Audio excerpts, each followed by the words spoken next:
로마서 12장 우리 9절로부터 21절까지 말씀입니다. 평상시보다 조금 말씀이 깁니다만은 제가 좀 다 읽어드려야 될 것 같습니다. 로마서 12장 9절입니다. 사랑에는 거짓이 없나니 악을 미워하고 선에 속하라. 형제를 사랑하여 서로 우애하고 존경하기를 서로 먼저 하며 부지런하여 게으르지 말고 열심을 품고 주를 섬기라. 소망 중에 즐거워하며 환난 중에 참으며 기도에 항상 힘쓰며 성도들의 쓸 것을 공급하며 손 대접하기를 힘쓰라. 너희를 박해하는 자를 축복하라. 축복하고 저주하지 말라. 즐거워하는 자들과 함께 즐거워하고 우는 자들과 함께 울라. 서로 마음을 같이하며 높은 데 마음을 두지 말고 도리어 낮은 데 처하며 스스로 지혜 있는 채 하지 말라. 아무에게도 악을 악으로 갚지 말고 모든 사람 앞에서 선한 일을 도모하라. 할 수 있거든 너희로서는 모든 사람과 더불어 화목하라. 내 사랑하는 자들아, 너희가 친히 원수를 갚지 말고 하나님의 진노하심에 맡기라. 기록되었으되 원수 갚는 것이 내게 있으니 내가 갚으리라고 주께서 말씀하시니라. 내 원수가 줄이거든 먹이고 목마르거든 마시게 하라. 그리함으로 내가 숯불을 그 머리에 쌓아 놓으리라. 우리 21절 말씀은 함께 했습니다. 시작. 악에게 지지 말고 선으로 악을 이기라. 아멘. 할렐루야. 사는 성도 여러분, 지난 한 주간 동안도 평안하셨는지요? 이제 조금은 날씨가 시원해진 것 같습니다. 이제 말복도 지나갔고요. 이제 아침 저녁으로는 좀 여전히 덥긴 합니다만은 그래도 정말 견디기 어려울 정도의 그런 무더위는 좀 지나가지 않았나 싶습니다. 지난주 또 연휴로 휴가로 아마도 이번 주까지, 이번 주말까지는 아무도 많은 분들이 계속해서 휴가로 다녀오지 않을까 싶습니다. 여러분, 편안한 쉼을 가지시도록 또 모처럼 재충전하는 기회를 가질 수 있도록 우리 함께 위해서 기도해 주셨으면 좋겠습니다. 오늘은 여러분들에게 몇 해 전, 정확하게 전 기억나지 않습니다만 한 5년 전인가요? 10년 전인가요? 한동안 인터넷상에서 아주 유행을 했었던 그러한 한 테스트라고 해야 될까요? 오늘날로 얘기하면 밈 혹은 짤이라고 얘기하는데 우리 어르신분들은 잘 그 의미를 잘 모르시지요. 그 테스트를 여러분에게 좀 소개를 하려고 합니다. 신이 나를 만들 때, 그러니까 이게 이제 딱 올라와 있는 거예요. 그래서 내 이름을 치면 신이 이제 나에 대해서 만든다는 거예요. 그러니까 이건 이제 유머예요, 유머. 진짜가 아니고 이제 이것 아주 풍자적으로 우스꽝스럽게 이것을 가지고 이제 나에 대해서 신이 나를 이렇게 만들었구나라고 하면서 이제 웃으면서 함께 나눴던 기억이 납니다. 그 이야기를 좀 나누고 싶어요. 그러니까 신이 인간을 만들 때에 각기 다른 비율의 재능을 혹은 성격을 혹은 외모를 만드셨다는 거예요. 한번 오늘 그림 이제 비춰주셨네요. 한번 여러분 그림 보세요. 두 가지를 제가 찾아보니까 이 두 가지가 화면에 뜨더라고요. 이러면 신이 나를 만들 때 먼저 나에게 행운을 좀 넣어주셨다는 거예요. 또 다른 것은 나에게도 희망도 넣어줬다는 거예요. 근데 문제가 있는데 뭐냐면 그만 너무 많이 이 못생김을 누워가지고 오늘 내 얼굴이 이와 같았다. 여러분 웃으셔야 됩니다. 너무 심각해 받으시지 말고요.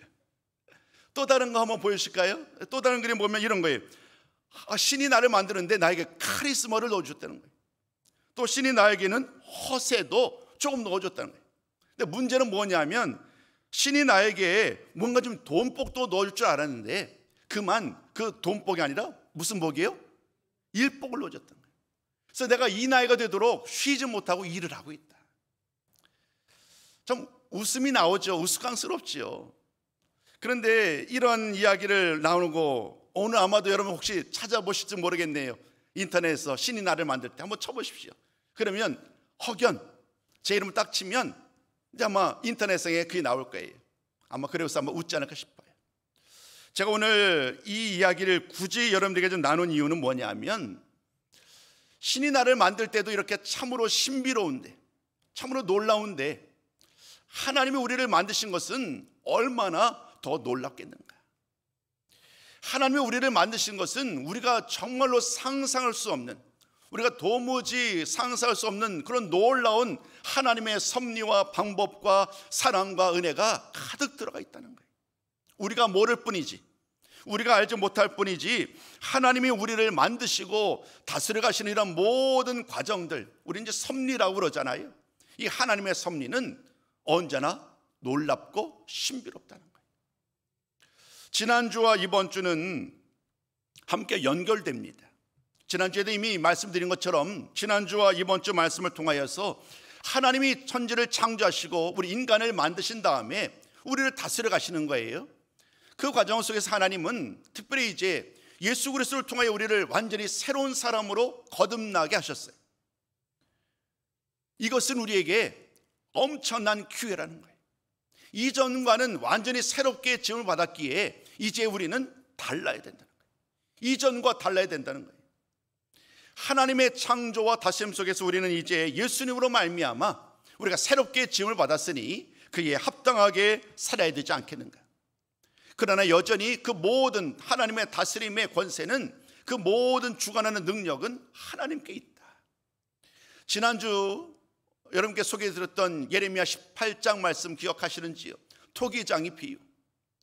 토기장의 비유의 내용은 이와 같지요. 토기장이가 진흙으로 그릇을 만들어요. 근데 그만 그 그릇을 만들다가 그냥 그것이 진흙이 터져버린 거예요. 이 진흙이 터져버렸을 때에 이 토기장이가 그 진흙으로 또 다른 그릇을 만들 수 있는 권한이 있느냐 없느냐? 당연히 토기장의 그 권세가 있지 않느냐, 이렇게 말을 합니다. 그래서 말하는 토기장이는 하나님이시죠. 진흙은 바로 우리들입니다.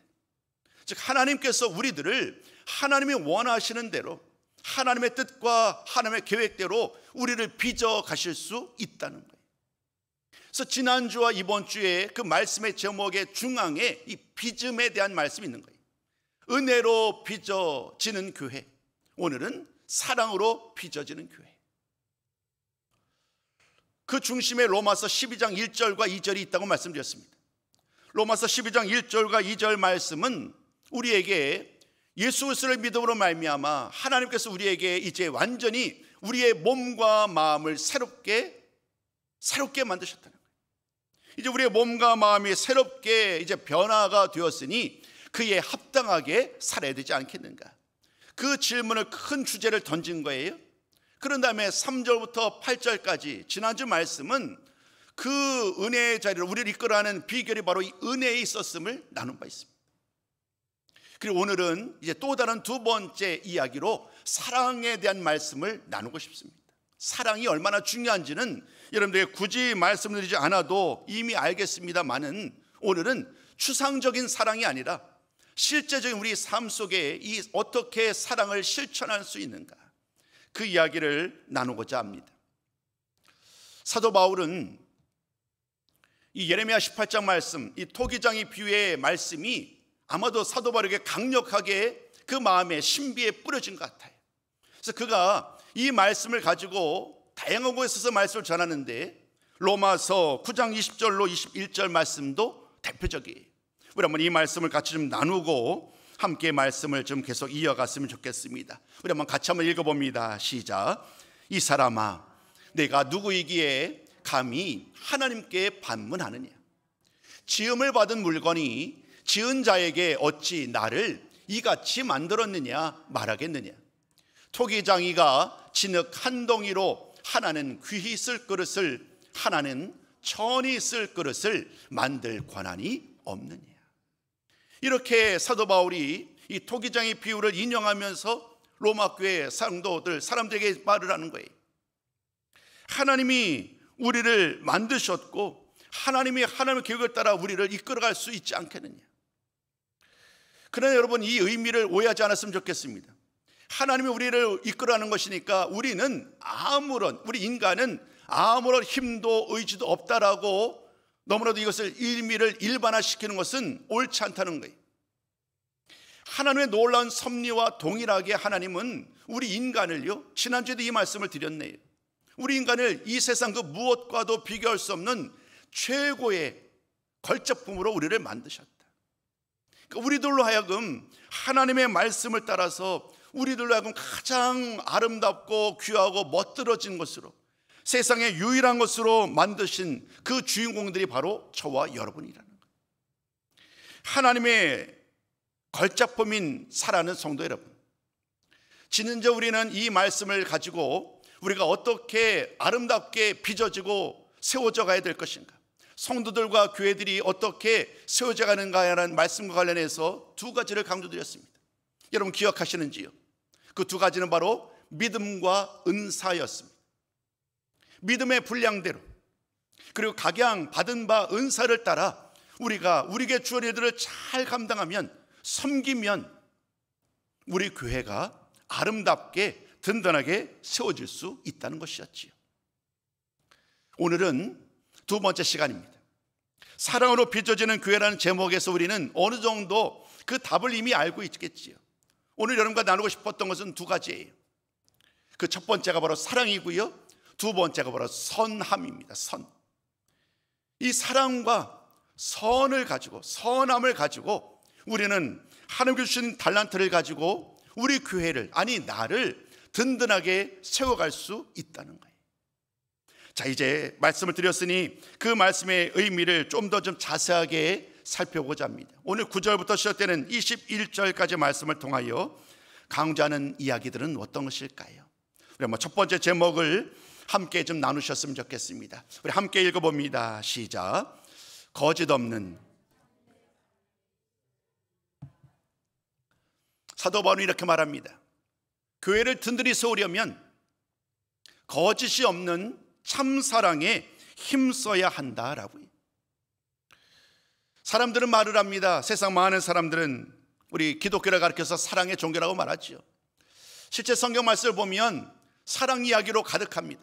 남녀 간의 이런 에로스적인 사랑의 이야기가 아닌 하나님의 사랑의 이야기.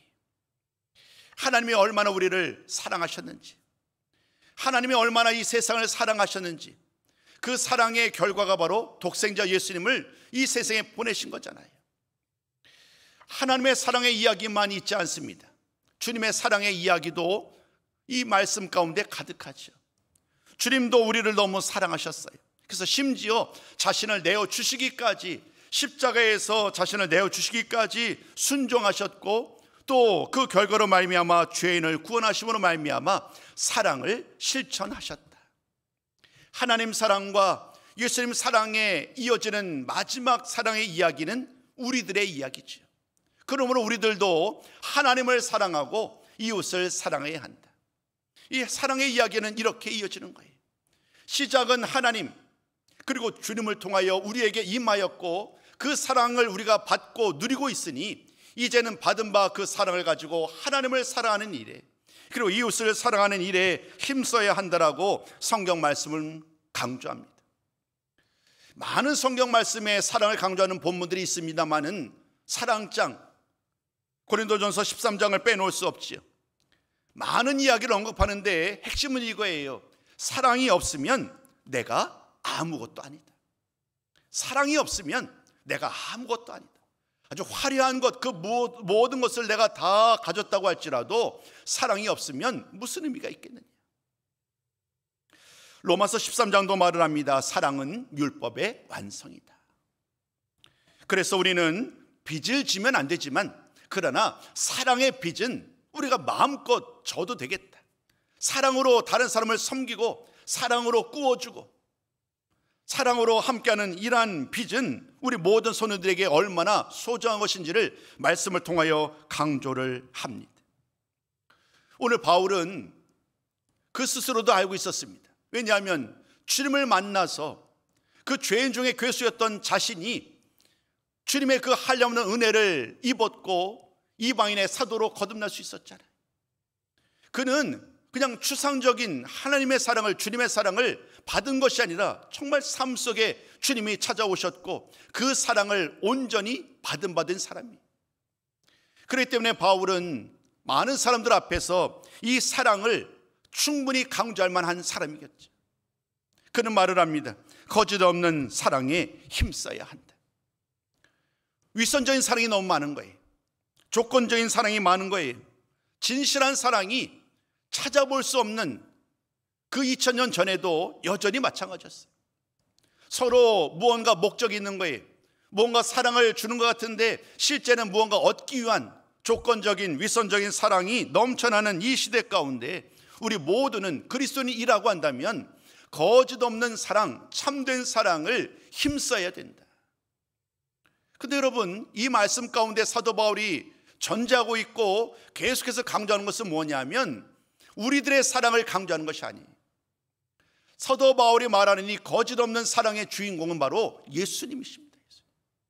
예수님께서 우리에게 그 거짓 없는 참 사랑을 보여주셨다는 거예요. 이미 잠시 앞에도 말씀드린 것처럼 예수님께서 보여주신 사랑의 근본이 뭔가 하면 희생이에요. 희생. 자신을 그냥 내려놓은 거예요. 우리를 위하여 자신을 희생제물로, 화목제물로 내어주신 거예요. 그러니까 우리가 도저히 상상할 수 없는 일이 일어나는 거예요. 그 누구도 할 수 없는 그 일을 우리 주님은 나를 위하여 자기의 생명까지도 아끼지 아니하시고, 주님은 이 사랑을 실천하셨다고 하면서 십자가에서 내주신 그 사랑을 오늘 우리에게 소개하고 있습니다. 사도 바울은 나의 사랑을 본받으라고 주장하지 않아요. 그 누구가 이 사랑을 가장 모든 사람이 본을 받을 수 있는 사랑으로 주장할 수 있겠어요? 그렇기 때문에 사도 바울은 오늘 이 주님의 사랑을 전하면서 그 깊으신 은혜, 그 깊으신 사랑의 길을 앞서가신 주님, 그 희생과 섬김의 본을 보이셨던 주님을 우리가 마땅히 본받아야 되지 않겠느냐. 그 사랑을 따라 살아갈 때에 우리는 마땅히 그 사랑을 힘입어서 이 세상을, 거짓과 위선으로 가득한 이 세상을 온전히 살아갈 수 있음을 사도 바울은 분명하게 강조합니다. 아모스서 5장 14절과 15절 말씀도 이 같은 의미를 담아내고 있는데요, 우리 한번 이 말씀을 같이 한번 나눠보셨으면 좋겠습니다. 우리 아모스 5장 14절 15절입니다. 함께 읽어요. 시작. 너희는 살려면 선을 구하고 악을 구하지 말지어다. 너희는 악을 미워하고 선을 사랑하며 성문에서 정의를 세울지어다. 두 번째 단락에서도 다시 한번 이 말씀을 나누겠지만, 오늘 우리가 살려면, 그리스도인답게 살려면 사랑이 필요한데, 주님께서 보여주셨던 그 사랑, 거짓 없는 사랑을 가지고 우리가 마땅히 살아야 한다라고 오늘 사도 바울은 말합니다. 우리 발귀전원교회를 더욱더 든든히 세워가기 위하여 지난주에 우리가 믿음의 중요성, 은혜의 중요성을 나눴다고 한다면 오늘은 사랑의 중요성을 나누고 있어요. 사랑으로 서로를 섬길 때에, 사랑으로 오히려 나를 희생하고 다른 사람을 높일 때에 그 교회가 든든히 서지 않겠나.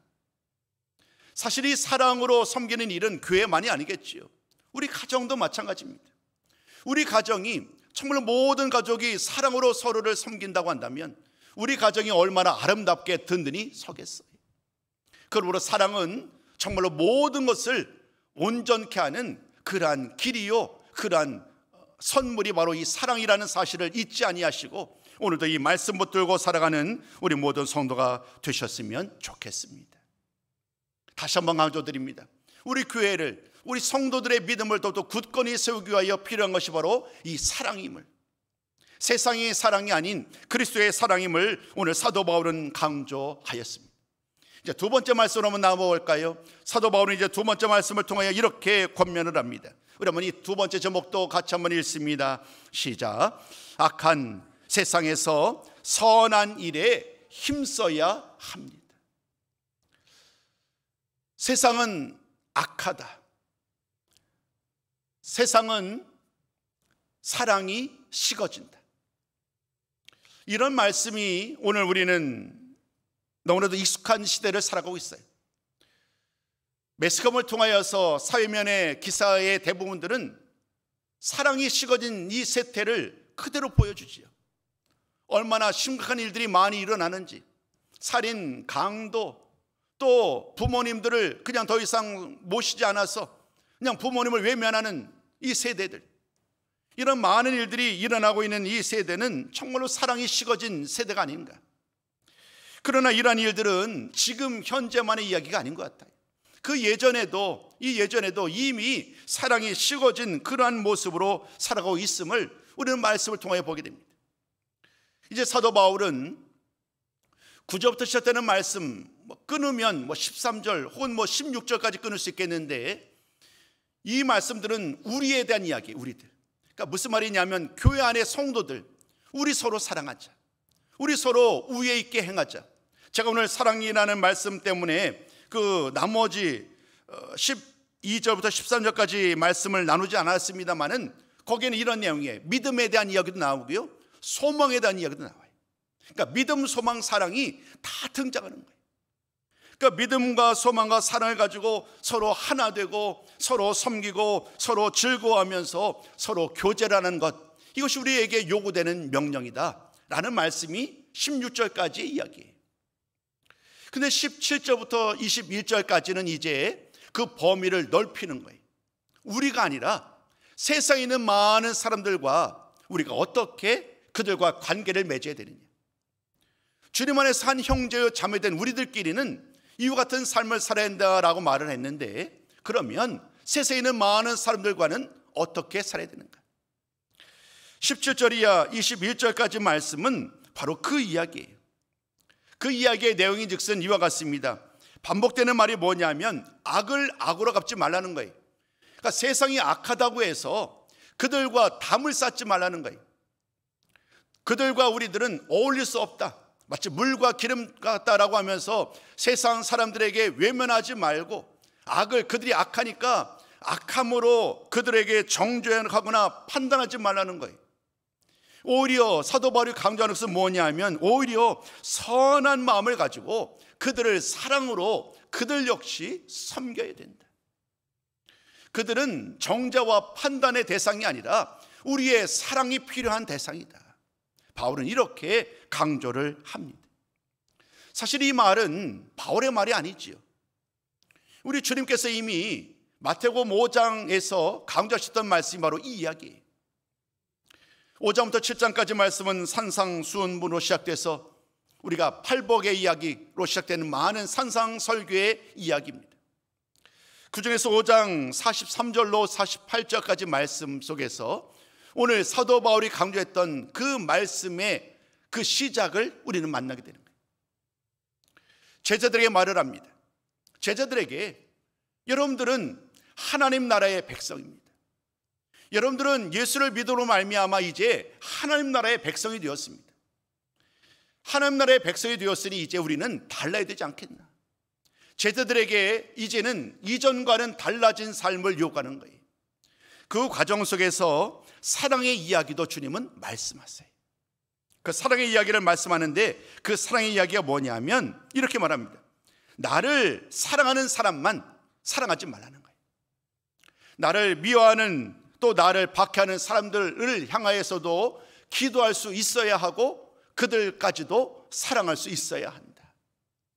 그 말씀의 토대를 가지고 주셨던 결론의 말씀이 바로 원수를 사랑하는 말이에요. 그러니까 이 원수를 사랑하는 말의 의미는 훨씬 더 깊고 풍부한 이야기를 담아내고 있지요. 그 주님의 말씀을 우리 한번 같이 한번 나눠보셨으면 좋겠어요. 5장, 마태복음 5장 44절과 45절은 표준사진 번역으로 제가 한번 준비해 봤는데요, 같이 한번 읽어볼게요. 자, 시작. 나는 너희에게 말한다. 너희의 원수를 사랑하여라. 그리고 너희를 박해하는 자들을 위하여 기도하여라. 그래야 너희가 하늘에 계신 너희 아버지의 자녀가 될 수 있다. 그냥 원수를 사랑하라 라는 이렇게 뭔가 그냥 격언으로 뚝 던져지는 말씀에 비하여서 이 말씀을 풀어 설명하는 이 말씀의 의미는 훨씬 더 풍부하지. 여러분, 우리가 하나님의 자녀예요. 우리는 이미 예수를 믿음으로 말미암아 하나님의 자녀가 되었어요. 하나님의 자녀가 되려면 이 사랑과 관련해서, 기도와 관련해서 범위를 두지 말라는 거예요. 내 편을 가리지 말라는 거예요. 우리 모두는 하나님이, 주님이 우리를 사랑하셨던 것처럼 우리들도 그 어떤 제한과 담을 쌓지 아니하고 모든 사람들에게 사랑을 베풀어야 함을 다시 한번 강조합니다. 그 사랑을 베푸는 과정 속에서 이 두 번째 강조점, 바로 선을 행하는, 이 선을 사랑하는 일에 힘쓰라는 거예요. 많은 사람들에게 선한 마음을 가지고 사랑의 마음을 가지고 그들에게 다가가라는 거예요. 그럴 때에 그들이 주님의 사랑을 만나지 않겠는가? 그들 역시 주님의 사랑을 만나고 주님의 사랑을 경험하고 주께로 돌아오지 않겠는가? 사도 바울이 이렇게 권면하고 있습니다. 결국 오늘 사랑의 이야기는 그 한 사람, 세상에 있지만 아직도 주님을 만나지 못했던 그 한 사람을 주께로 인도하기 위한 그 방편인 거예요. 수많은 전도의 방법들이 있어요. 전도 폭발 훈련도 받습니다. 수많은 전도 훈련을 받는데요, 가장 강력한 전도 방법이 뭐냐면 바로 이 사랑이에요. 사랑으로 사람들을 품을 때에, 사랑으로 다가갈 때에, 선한 일에 힘쓸 때에 아마도 그 많은 사람들이 우리를 향한 그 삐딱한 시선을 거두고 사랑의 마음을, 그 선을 사랑하는 우리들의 모습을 통하여 그들이 주님을 만나는 그러한 놀라운 일이 시작될 줄로 믿습니다. 사는 성도 여러분, 베드로 역시 이 비밀을 알았던 것 같아요. 그래서 그 역시 사도 바울만이 아니라 베드로 역시 똑같은 말씀으로 이 사랑의 중요성을 고백한 바 있습니다. 우리 한번 베드로전서 3장 8절로 9절 말씀도 같이 한번 나눠보기 원합니다. 함께 읽습니다. 시작. 너희가 다 마음을 같이하며 동정하며 형제를 사랑하며 불쌍히 여기며 겸손하며 악을 악으로 욕을 욕으로 갚지 말고 도리어 복을 빌라. 이를 위하여 너희가 부르심을 받았으니 이는 복을 이어받게 하려 하심이라. 아멘. 이제 결론의 말씀을 내려야 되겠네요. 찬송가 503장 그 찬송가의 가사는 이렇게 시작합니다. 세상 모두 사랑이 없다는 거예요. 세상 모두 사랑이 없어서 탄식 소리만 가득할 뿐이라는 거예요. 그래서 그 찬양을 쭉 부르다 보면 마지막 찬양의 가사가 뭐냐면 예수 사랑 가지고 예수 사랑을 전하는 그런 삶을 살아야 되지 않겠는가. 오늘 결론의 말씀도 똑같아요. 사는 성도 여러분, 주님께서 우리에게 사랑의 본을 이미 보여주셨어요. 하나님의 사랑을 받았고 주님의 사랑을 받은 그 주인공들이 바로 저와 여러분이에요. 이제 남아있는 일은 우리가 그 사랑으로 하나님을 더 힘써 살아가는 것이고 또 이웃을 더 힘써 살아가는 거예요. 또 많은 사람들에게, 우리 교회에 있는 성도만이 아니라 세상에 있는 많은 사람들에게 선으로 그들을 섬기고 그들을 사랑해야 하는 거예요. 지난주와 이번 주까지 우리가 우리의 몸과 우리의 마음이 새롭게 변화를 받음으로 말미암아 이제 하나님과 하나님의 뜻을 분별하는 새로운 삶을 시작하였어요. 이제 그 마음을 가지고 그 몸을 가지고 하나님께 예배하는 데 힘써야 된다고 명령하셨어요. 그 말씀 우리에게 많은 영향을 미치죠. 그리고 우리는 2주를 거쳐서 그 말씀 붙들고 우리 교회를 든든히 세워갑시다. 우리 교회를 아름답게 빚어갑시다라는 주제를 가지고 함께 말씀을 나눴습니다.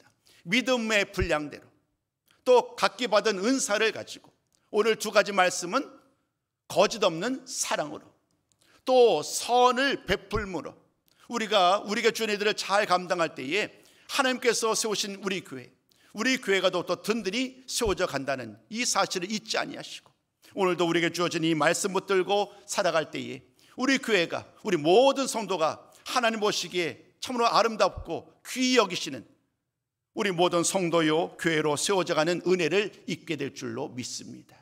그 모든 과정 속에서 우리 모두가 이 귀한 역할을 잘 감당하는 주인공들로 살아가시기를 다시 한번 주님의 이름으로 축복합니다.